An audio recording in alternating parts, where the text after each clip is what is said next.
Hello everyone, good morning to all. This is video lecture number 3 from chapter Light, Reflection and Refraction. In the previous video we have learned about the spherical mirror, its types, concave mirror and convex mirror, their definition and the important terms related to the spherical mirror. I am going to revise all the terms. The definition is there. The terms are center of curvature, radius of curvature, pole, principal axis, principal focus of both concave mirror and convex mirror, focal length, and last is there, that is aperture of the spherical mirror. Okay, these all are the terms related to the spherical mirror. Hope you understand all the terms, remember all the terms, because all the terms are important for the image formation by spherical mirror. So today we are going to start with the topic reflection by spherical mirror. How the light get reflected when it strikes on the reflecting surface of concave mirror or the convex mirror. So there are 4 laws that we are going to use to form the images by concave mirror and convex mirror. Okay, so for that particular rules of image formation, okay, first we'll go to the diagram that how the image is formed by plane mirror. जो मैं rules की बात कर रहा हूँ कि the rules when the rays are going to incident on the reflecting surface of concave mirror or convex mirror, how they get reflected. अब in particular reflected rays के rules पढ़ने की क्या जरूरत है? Okay, to form the image, कोई भी object जब मिरर के सामने खड़ा होता है तो उसकी इमेज फॉर्म करने के लिए किन चीजों की जरूरत होती है? To form the image of any point in front of the reflecting surface, at least 2 rays must be coming from that particular point incident on the reflecting surface and they get reflected. ये जो मैं अभी बोल रहा हूँ वो बड़ा important है इन the case of image formation. फिर से मैं रिपीट कर रहा हूँ, किसी भी ऑब्जेक्ट की इमेज फॉर्म करने के लिए जब वो मिरर के सामने खड़ा होता है, so I am talking about the whole object, but that whole object is made up of a tiny points, yes or no? तो मेरे पूरे ऑब्जेक्ट्स पे, मेरे पूरे बॉडी को अगर इमेज फॉर्म करनी है by placing my body in front of any reflecting surface of a spherical mirror or any plane mirror, so the light coming from each point, मेरे ऑब्जेक्ट के हर एक पॉइंट से, मेरे बॉडी के हर एक पॉइंट से एटलीस्ट 2 रेज निकलेंगे. कितने? 2. सर 2 की क्या जरूरत होती है? See, this is 1 point from the candle flame. हमने एक ही पॉइंट के लिए इमेज बनाई, ठीक है?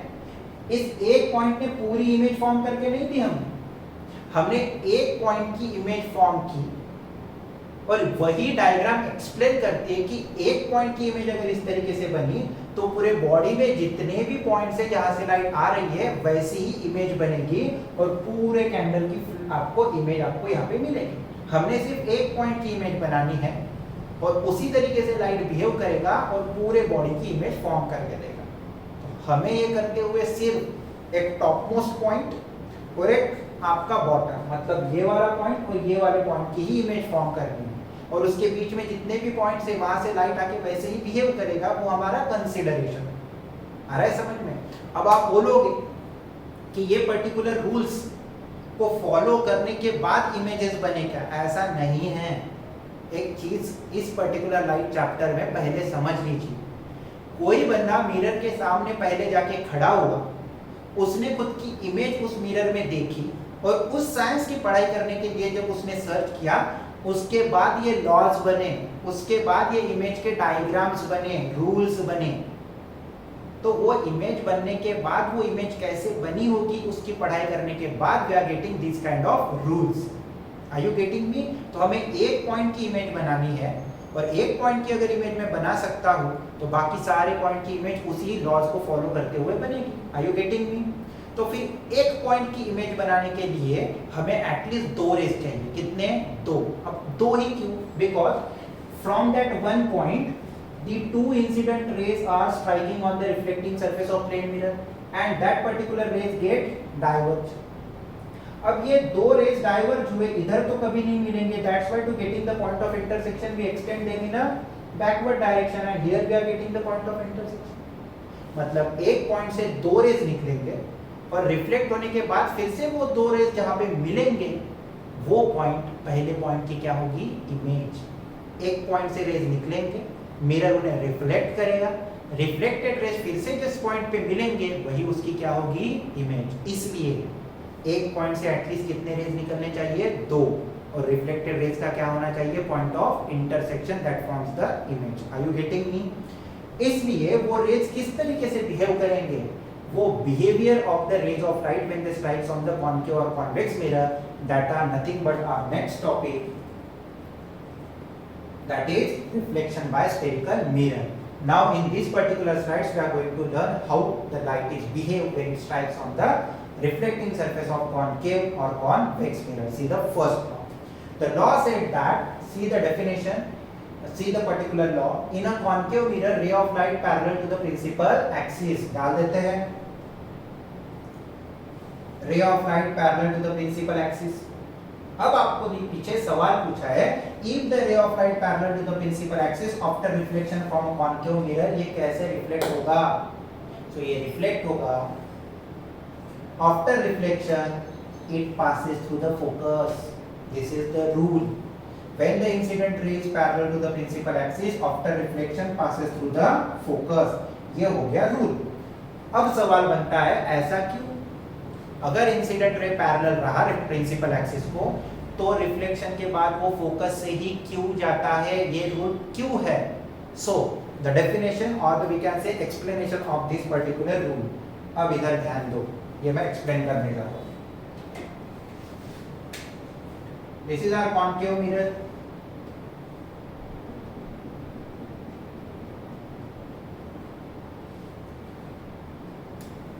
Principal axis. Here we are having center of curvature. Here we are having pole. In between center of curvature and pole in the middle we are having principal focus, and this is the principal axis. Rule ने क्या बताया? Ray of light parallel to the principal axis. So this is the ray parallel to the principal axis. After reflection, it passes through the focus. अब आपके मन में ये doubt है कि सर वो फोकस से ही क्यों गया? Because it follows the laws of reflection. What is law of reflection? Angle of incidence is equal to angle of reflection, whether your mirror is concave, convex, plane, that all follow single law, angle of incidence is equal to angle of reflection. Sir कैसे angle गिनेंगे? वहां पे plane mirror था तो perpendicular निकालते हैं, यहाँ पे तो कर्व्ड मिरर है। How to take the normal here? बड़ा सिंपल है, मैथ्स में आपने पढ़ा है। See, this is your sphere, this is center, yes or no? और किसी ने मुझे पढ़ाया है मेरे 9th स्टैंडर्ड में, जब मैं मैथ्स पढ़ रहा था in circle chapter, that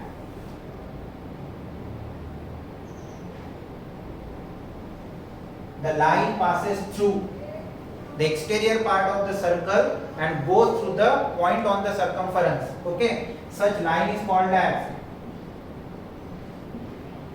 tangent. ये लाइन tangent होगी, yes. अब ये जो लाइन AB है ये अगर tangent है, yes or no? So tangent,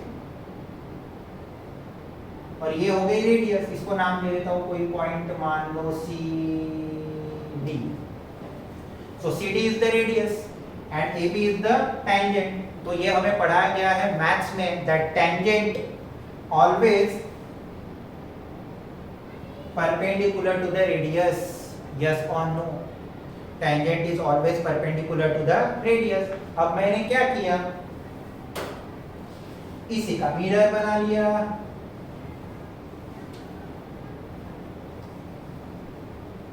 ये देखो मिरर,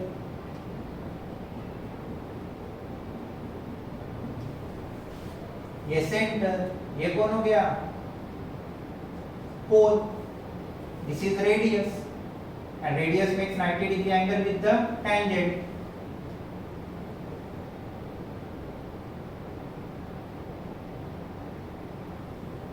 ये भी डायग्राम वैसे दिख रही है, principal axis, principal axis, incident ray, incident ray strikes on point D, yes और no, and this is the normal. अब ये क्या हो गया, incident ray and normal, this is angle of incidence. So calculate this angle of incidence. मान लो if it is of 30 degree, angle of incidence is of 30 degree, तो exactly 30 degree का क्या होगा, एंगल ऑफ रिफ्लेक्शन. मेजर करो और angle of reflection निकाल लो. निकाल लिया angle of reflection, it is of 30. जब आप ये करोगे आपको पता चलेगा it is always passes through the focus. Following which law, angle of incidence is equals to angle of reflection. Are you getting me, yes और नो. तो ये हो गया मेरा पॉइंट ऑफ इंसिडेंस. इसके ऊपर क्या निकालेंगे हम, टेंजेंट. इस टेंजेंट को परपेंडिकुलर कौन होगी, रेडियस. सेंटर से सरकमफेरेंस का पॉइंट रेडियस, और ये एग्जैक्टली बाइसेक्ट हो जाएगा. Angle of incidence is equals to angle of reflection. Are you getting me, yes और no. So whenever the incident ray is parallel to the principal axis after reflection from a concave mirror, it always passes through the focus. By this law also follows on angle of incidence is equals to angle of reflection. जहां पे incident ray incident होता है वहां पे tangent निकालो. इस tangent को 90 degree कौन बनाएगी, रेडियस. अब ये हो गया incident ray and normal, angle of incidence. Reflected rays and normal, angle of reflection, and angle of incidence is always equals to angle of reflection. So when it follows this law, it always follows to the focus. Are you getting me? तो इस law को follow करते हुए आपको पता चलेगा if the incident ray is parallel to the principal axis after reflection from a concave mirror, it always passes through focus. Yes. Now the same law for the convex mirror. Ray of light parallel to the principal axis after reflection from a convex mirror, it get diverge. क्या होगा, diverge, but appear to come from focus. Sir यहाँ पे कैसे पूरा अपने apply किया, फिर से ये भी करके दिखा देता हूँ. फर्स्ट रूल मैं आपको समझा रहा हूं और बाकी के रूल आप अप्लाई करके देखोगे. In this way, this is convex principal axis. Here you are having centre of curvature, focus, and this is pole. So ray of light parallel to the principal axis after reflection it get diverge and appear to come from a focus. ऐसी diagram है, parallel get diverge, okay, but appear to come from a focus. Sir ऐसे कैसे हुआ, फिर से ये कौन दिख रहा है, सेंटर. ये क्या होगी, टेंजेंट. कितना, 90 डिग्री. से आगे एक्सटेंड करो. फिर से angle of incident, angle of reflection, angle of incidence is equals to angle of reflection. So it appear to come from focus. This is the second law. फिर से एक बार रिपीट कर रहा हूं.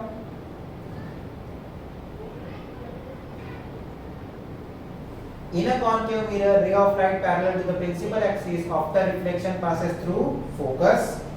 Second, in a convex mirror, incident ray is parallel to the principal axis after reflection it get diverge and appear to come from a focus which is behind the mirror. तो simple सा rule है ध्यान रखने के लिए. अगर incident ray parallel रहा तो रिफ्लेक्ट होने के बाद फोकस से जाता है in case of concave mirror. In the case of convex mirror, if the incident ray is parallel, it get diverge, appear to come from focus. Parallel रहा तो फोकस से जाएगा. It's too simple. Are you getting me? Second rule, exactly इसका उल्टा. See the second rule. पहले क्या हुआ था, पैरेलल था तो फोकस से गया. Yes or no? उल्टा. कहां से गया, focus. See, incident ray passes through the focus. In a concave mirror if the ray of light passes through the focus. Sir parallel था तो फोकस से गया तो क्या होगा? पैरेलल। सर कैसे?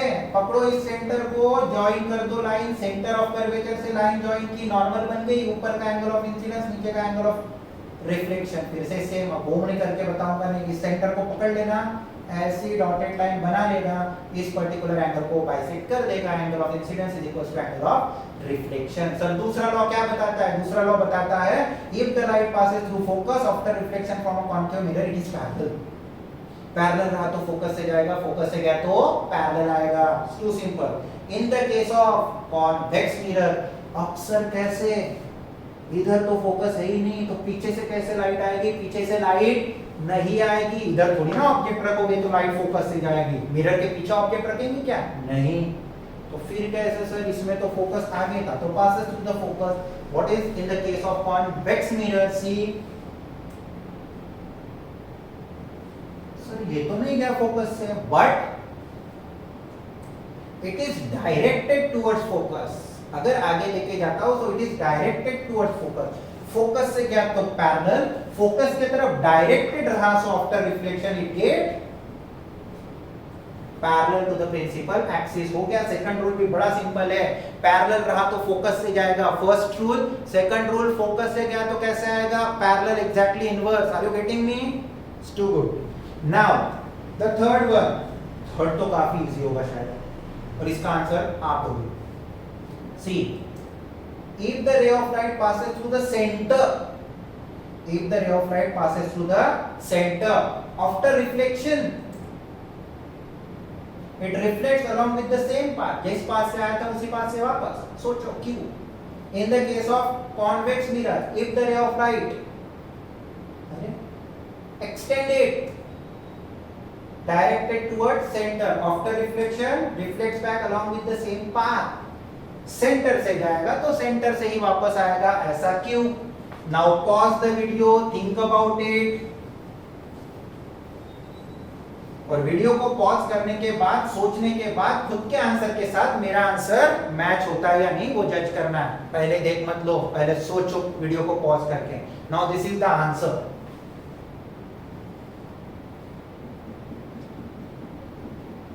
Again concave mirror, principal axis, center, focus, pole. Now this is the incident ray passes through center. Sir जो centre से गया, सेंटर से वापस क्यों आया? सेंटर से गया मतलब इतना पार्ट तो रेडियस हुआ ना, C टू दिस पॉइंट नाम दे देता हूँ D, तो CD इज द रेडियस। तो जो मेरा इंसिडेंट रे है वो खुद रेडियस है। अब इधर निकाल देता हूँ टेंजेंट। क्या निकाला? टेंजेंट। टेंजेंट के बाद क्या बन गया? 90 डिग्री। मतलब मेरा इंसिडेंट रे खुद ही टेंजेंट के साथ 90 डिग्री बना रहा है। मतलब मेरा इंसिडेंट रे खुद ही कौन है? नॉर्मल। अब मेरा इंसिडेंट रे खुद नॉर्मल है तो नॉर्मल के साथ कितना एंगल बनाएगा? 0 degree. If my angle of incidence is 0, so angle of reflection is also 0. So if it is passes through the center of curvature, reflects back along with the same path, क्योंकि centre से जाने वाली light खुद होती है radius of curvature. Radius of curvature tangent के साथ 90 degree बना के खुद नॉर्मल बन जाता है। तो मेरा इंसिडेंट रे अगर नॉर्मल है तो नॉर्मल के साथ कितना एंगल? 0। तो angle of incidence 0, so angle of reflection भी 0. That's why it reflects back along with the same path. Hope you understand. Very good. Now the last, बड़ा सिंपल, ये तो अपना ये वाला रूल है ना, ये पैरेलल है ना, ये सेंटर से जा रहा है ना, ये फोकस से गया, तो फिर कौन सा law? C,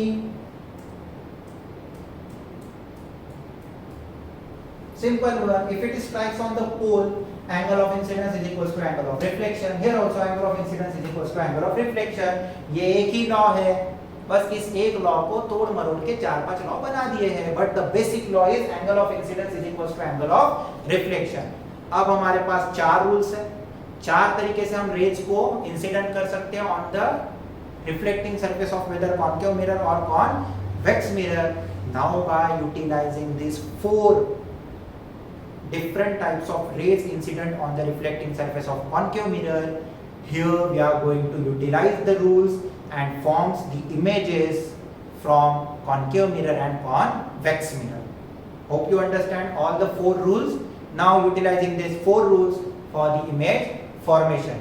So take out your textbook. In that textbook you are having, after these rules, one table is there in the yellow color about the image formation, by the concave mirror and image formation by the convex mirror. Okay, so in that particular table you are having four columns. In the first column it is the object distance, position of the object. First column is the position of the object, कि आपने object को कहाँ रखा है in front of the mirror. Second one is position of the image, कि image कहाँ बनी. Third one is the nature of the image, आपका image कैसा है, real है या virtual है, उल्टा या सीधा है.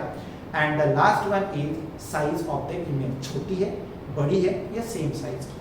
That four columns are there in the textbook. I am going to share that in a group. Okay. Now we are going to start the image formation by concave mirror. Okay. So concentrate here. Our next topic, image formation by concave mirror. चलो ध्यान दो, बढ़िया सा topic है. Again ये तो आदत डाल दो to draw the concave and convex mirror. मेरे जैसे नहीं, by using the compass you have to make the arc. मतलब मैंने कैसे किया मैं वो भी बता देता हूं. How to draw the diagrams. So मैंने क्या किया, मैंने पेंसिल फिक्स की to my compass and between the needle and the pencil एक परफेक्ट डिस्टेंस मैंने सेट किया. और वो डिस्टेंस इस तरीके से सेट किया कि जब मैं आर्क निकालूं तो वो आर्क इतना होना चाहिए कि मेरे नोटबुक के एटलीस्ट 7 लाइन यूटिलाइज हो. कितने? 7. मतलब क्या बोल रहे हो सर? ये 1 2 3 4 5 6 7 ये आपके नोटबुक के लाइंस हैं. इन 7 में 1 2 3 1 2 3 मतलब ये मेरी प्रिंसिपल एक्सिस. यहाँ पे कहीं तो भी सेंटर. इस सेंटर पे क्या रखूंगा मैं? Needle of that compass and you have to make the arc. ये मैं आर्क बना. तो 3 लाइन ऊपर 3 लाइन नीचे और बीच वाली लाइन कौन? Principal axis. आ रहा है समझ में? इस तरीके से आपको डिस्टेंस सेट करना है. जहां पे पॉइंट रखोगे that is centre, that is pole, और इन दोनों के बीच में कौन आएगा? Focus. This is the way to draw the arc of your spherical mirror. Okay. Now so in our regular classes I will teach you to draw the images from the spherical mirror. Now क्या सीखना था अभी हमें? Image formation by concave mirror. So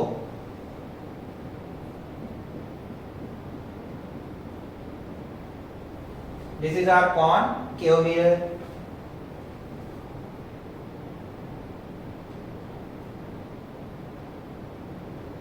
ये कौन हो गया? पोल. Centre दोनों के एग्जैक्टली बीच में focus. For which mirror?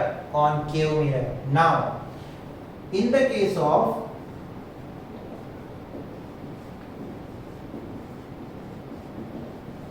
position of object in front of concave mirror, there are 6 positions. How many positions? 6 positions in front of the concave mirror where you have to find out the images for the object placed in front of the concave mirror. तो sir 6 positions कौन कौन से हैं? So पहली position, the first position is when the object is placed at infinity. This is the first position. Object कहां पे है? Mirror के सामने इन्फिनिटी पे. कहां पे? इन्फिनिटी पे। द मीनिंग ऑफ इन्फिनिटी मैंने पहले आपको बोला था ना, the rays coming from the sun, तो सन तो काफी दूर है, so that distance is infinity. Yes, तो ये डिस्टेंस हम मेजर नहीं कर सकते, बड़ा दूर है, इसलिए मैंने इसको प्रिंसिपल एक्सिस के बाहर रखा। यहां तक प्रिंसिपल एक्सिस निकाली, प्रिंसिपल एक्सिस के बाहर, that is infinity, the first position in front of a concave mirror. Are you getting me? Now the second position,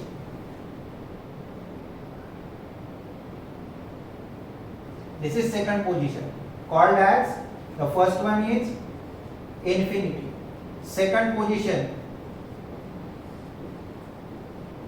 beyond c, c के बाद, beyond c, c के बाद।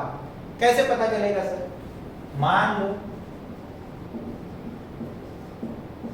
Radius of curvature is of 30 centimetre, मतलब CP 30 centimeter, pole to center it is of 30 centimeter, and if your object is placed at 40 centimeter, मतलब 30 यहाँ तक, 30 के बाद मतलब beyond C। Are you getting me? This is the second position, beyond C, mirror से 40 centimeter पे, 30 पे C आ गया, so beyond C। Third position at C, किसी ने 30 centimeter पे ही रख दिया, so at C, yes, it is third position। yes, ये ऑब्जेक्ट है कोई, will select the arrow, okay। number 4 between C and F, अगर मान लो CP is 30, if this is 30, so this one is 50 and this one is 0, 0 to 15, 0 to 30। अगर किसी ने मान लो 20 पे रख दिया, तो 20 कहाँ आएगा? Between 15 and 30, so that is the fourth position between C and F, between C and F। next fifth position at F। now the sixth position and the last one,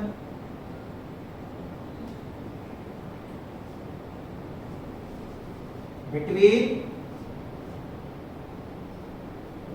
F and P। so these are the 6 positions for which mirror? concave mirror, that you have to find out the position of image। कि अगर यहाँ पे आप object को रखते हो इन front of the concave mirror, तो images कहाँ बनेंगे? तो मैंने क्या बोला था, when you are going to find out the images, हमें सिर्फ एक पॉइंट के लिए इमेज बनानी है। कितने पॉइंट के लिए? एक पॉइंट के लिए, और बाकी सभी पॉइंट से निकलने वाले रेज वैसे ही बिहेव करेंगे and you will get the complete image. Are you getting me?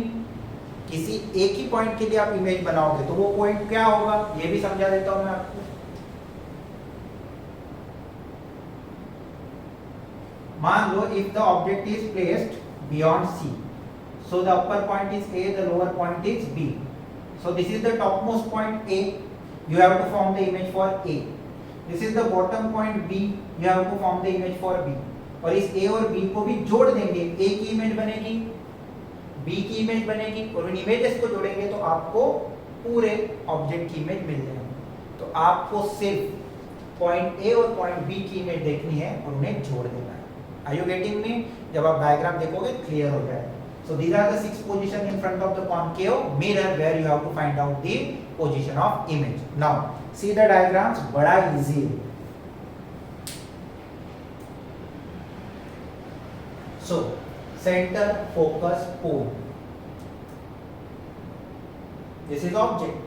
now this object is at, when the object is at infinity, the first position, when the object is at infinity, this is the first position we are going to learn। so when the object is at infinity, when the object is at infinity, all the rays coming from that object is parallel to the principal axis। जितना object दूर रहता है उसके source से आने वाला light कैसे दिखाई देता है? पैरेलल। ये आप घर में करके देखते हो, ठीक है? कैसे करके देखना, अपने दोस्त को बोलना काफी दूर वो खड़ा हो और वहां से टॉर्च ऑन करे। जब वो टॉर्च ऑन करेगा काफी दूर और आप उस टॉर्च की तरफ देख रहे हो तो आपको दिखेगा कि ऐसी बीम ऑफ लाइट आ रहा है, कैसे आ रहा है, बीम ऑफ लाइट, जब वो काफी दूर हो। फिर उसे बोलना आपको, आप एक ही जगह खड़े रहो और उसे बोलो कि वो आपके पास पास आए उस टॉर्च को पकड़ के। जैसे जैसे वो पास आएगा आपको पता चलेगा कि लाइट क्या हो रही है, डाइवर्ज हो रही है, और बड़ा पास आने के बाद आपको लाइट डाइवर्ज होते दिखेगी। इसका मतलब जब वो लाइट काफी दूर होती है तो आने वाले रेज कैसे दिखाई देता है, पैरेलल बीम, और जैसे जैसे ऑब्जेक्ट पास आता है कैसे दिखाई देता है, diverge. So when the object is at infinity, all the rays coming from that object is parallel to the principal axis. See, है parallel to the principal axis।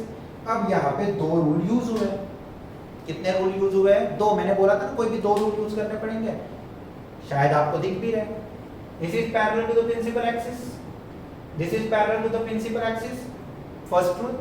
second rule, passes through the center of current। Sir ये तो principal axis है, principal axis मतलब क्या, imaginary line which is also a ray, but that ray passes through the center, that's why it is principal axis। principal axis भी ray ही है। तो दो rule,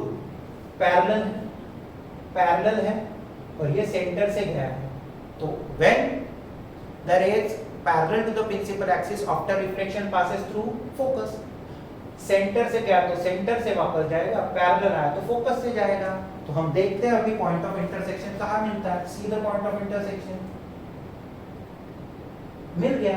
तो ये बड़ा सा ऑब्जेक्ट मतलब मान लो सन है, इससे आने वाले rays parallel, and after reflection they get diverge, they get reflected, and here you will get the point size image. तो ये है इमेज इतने बड़े ऑब्जेक्ट की। मैंने बोला था ना इंटरसेक्शन चाहिए, मिल गया इंटरसेक्शन। पढ़ो, when the object is at infinity the image is formed at the focus, yes at the focus, it is highly diminished, हाँ इतनी सी बनी है point size, it is real, ये साइज हुआ, and this is nature, it is real। why it is real, क्योंकि वो real reflected ray से बनी। मिरर के पीछे कुछ दुनिया है क्या, नहीं, और हम मिरर के पीछे गए नहीं, लाइट आई रिफ्लेक्ट हुई, लाइट आई रिफ्लेक्ट हुई, और सही में उस रिफ्लेक्टेड रेज का पॉइंट ऑफ इंटरसेक्शन। इसे देखने के लिए हमें यहाँ पे क्या रखना पड़ेगा, कोई स्क्रीन रखनी पड़ेगी, पेपर रखना पड़ेगा, उसके ऊपर पॉइंट दिखेगा, that's why it is real inverted. A point erect और इन्वर्टेड नहीं होता, पॉइंट पॉइंट होता है। तो अभी इसका कोई मीनिंग नहीं निकलेगा। In the next image it is there. So this is the first. When the object is at infinity, the image is formed at focus. It is highly diminished, point size, real and inverted. Are you getting me? Yes. Now the second. Second is beyond C. C के बाद beyond C. Point A, point B. अब देखो, A से निकला पहला रे, parallel. अब ये पैरेलल है, कहाँ से जाएगा, focus, first rule. Now the second rule, centre से गया तो कहां से वापस आएगा, सेंटर। एक पॉइंट से दो रेज निकले, यस और नो, तो ये A, तो ये उसकी इमेज A डैश, ठीक है। तो मैंने कहा था दो पॉइंट की, A की इमेज यहाँ पे मिली A डैश, A से दो रेज निकले और उसकी इमेज यहाँ पे मिली। फिर B की बात, B से निकला हुआ ये रे कहां से गया, सेंटर से, तो वापस भी कहां पे आएगा, सेंटर से, मतलब B इसी लाइन के ऊपर रहेगा, हाँ या ना। तो ये A की इमेज A डैश और B इसी लाइन पे है, तो इस A डैश को ऊपर जोड़ दो, ये हो गया B डैश। देखो मैंने ऊपर जोड़ दिया, A से निकले हुए दो रेज यहाँ पे मिला A डैश, और ये B से निकला हुआ पॉइंट C से गया और C से ही वापस आया, तो ये यहाँ पे A डैश को प्रिंसिपल एक्सिस से जोड़ दो, A dash B dash is the image of AB।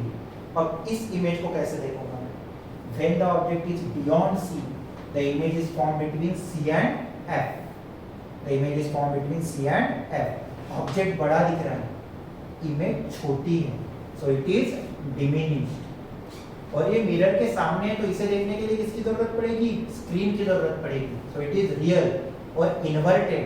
A कहाँ है, ऊपर, लेकिन E डैश कहाँ गया, प्रिंसिपल एक्सिस के नीचे, तो वो उल्टी दिखाई देती है, दैट इज इन्वर्टेड। आप इन डायग्राम्स को देख के असलियत में कैसे इमेज बनेंगे वो जज नहीं कर पाओगे। So for that purpose will perform the practical also. Yes, अगर स्कूल जल्दी रीओपन हो जाता है, क्लासेस जल्दी रीओपन हो जाते हैं, so will perform in front of you, otherwise मैं उन प्रैक्टिकल्स के वीडियोस भी आपके साथ शेयर करूंगा जहां पे आप देख पाओगे कि yes the image is form. Okay, so this is the second one. Are you getting me? When the object is beyond C, the image is formed between C and F. It is diminished, real and inverted. Are you getting me? Now the third one. At C. So ये C के तो थोड़ा अंदर है. अब C यहाँ पे लिखा था तो ऑब्जेक्ट कैसे दिखता? So it is at C. Okay. Now पहला रूल पैरेलल कहाँ से जाएगा? फोकस. दूसरा रूल कहां से गया? फोकस. कैसे वापस आएगा?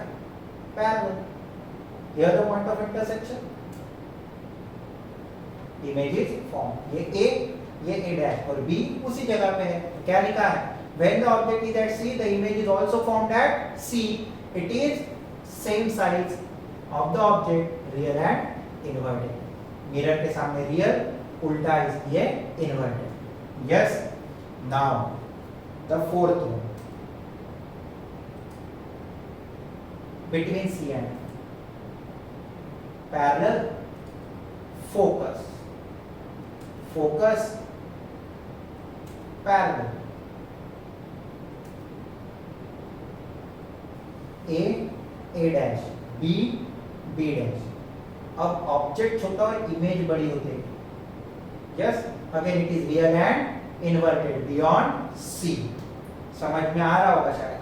Okay, now the next. At F, parallel, focus. Sir ये तो पैरेलल भी नहीं है, फोकस से भी नहीं गया. But if you extend in the backward direction, it passes through the center. See? But if you observe these two, they are looks like a parallel rays. अब पैरेलल रेज इधर दुनिया कितनी भी बढ़ाते जाओगे, parallel rays never meet because it is learned in mathematics. अब ये कहीं नहीं मिलेंगे, मतलब मान लो ये इंफिनिटी तक जाएंगे. कहाँ जाएंगे? इंफिनिटी तक. सो क्या लिखा है? When the object is at F, the image is formed at infinity. It is highly enlarged, real and inverted. आप लोग अगर थोड़ा सा इन सभी इमेजेस को देखो एक साथ, it is there in your textbook, एक साथ देखो तो आपको एक चीज ऑब्जर्व करने मिलेगी. ठीक है, मैं यहाँ पे निकालता हूँ. आफ्टर कंप्लीटिंग 5 पोजीशंस आपको एक चीज यहाँ पे मैं ऑब्जर्व करने लगा रहा हूँ जिससे ये टेबल लर्न करना काफी इजी हो जाएगा आपके लिए. सी,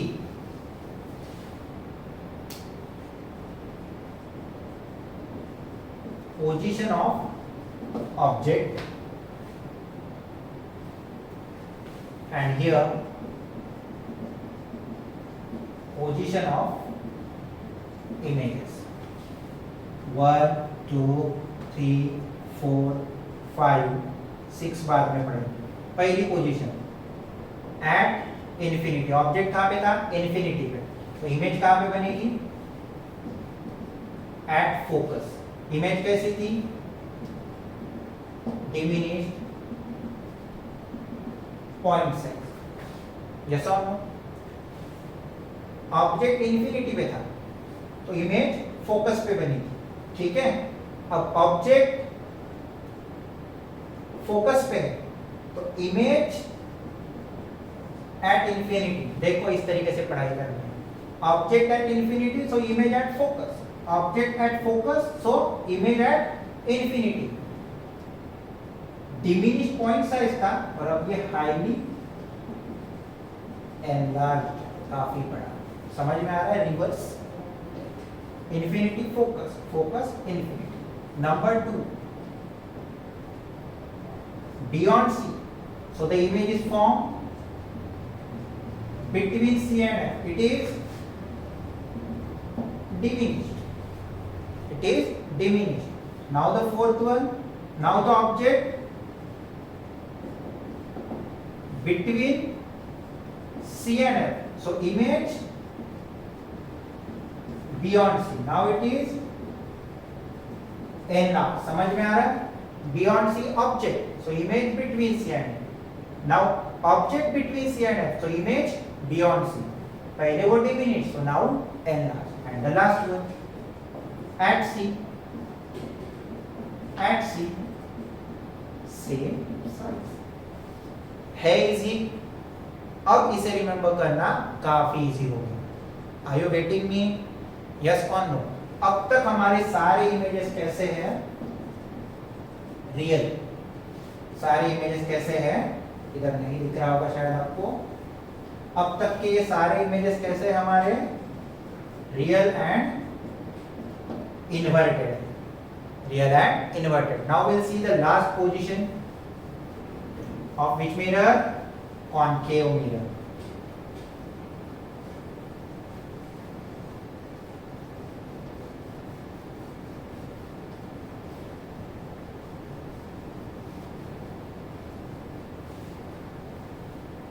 Now the last position of concave mirror, that is when the object is between P and F. कहाँ पे था? इंफिनिटी पे था, बियॉन्ड C पे था, at C पे था, between C and F, at F. Now the last one is between P and F. मतलब हम मिरर के काफी पास आ गए। मिरर के काफी पास आ गए। ओके, सो नाउ जो मैं अभी यहाँ पे डायग्राम यूज कर रहा हूँ, in your text book little different diagram is there. ठीक है, मैं वो उधर ड्रॉ करके दिखाऊंगा।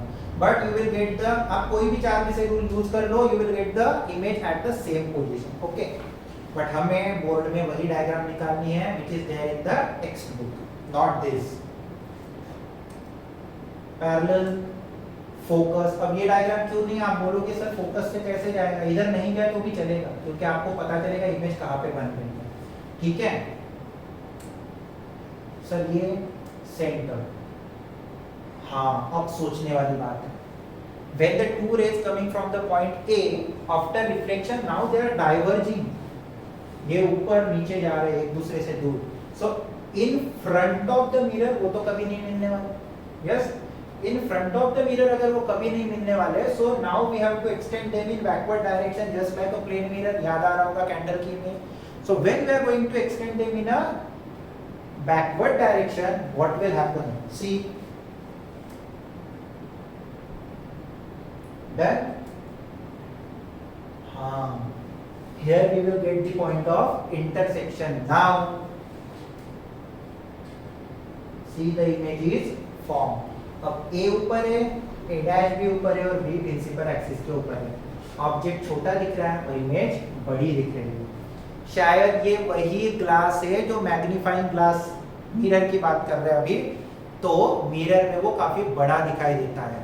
तो यहां पे देखो,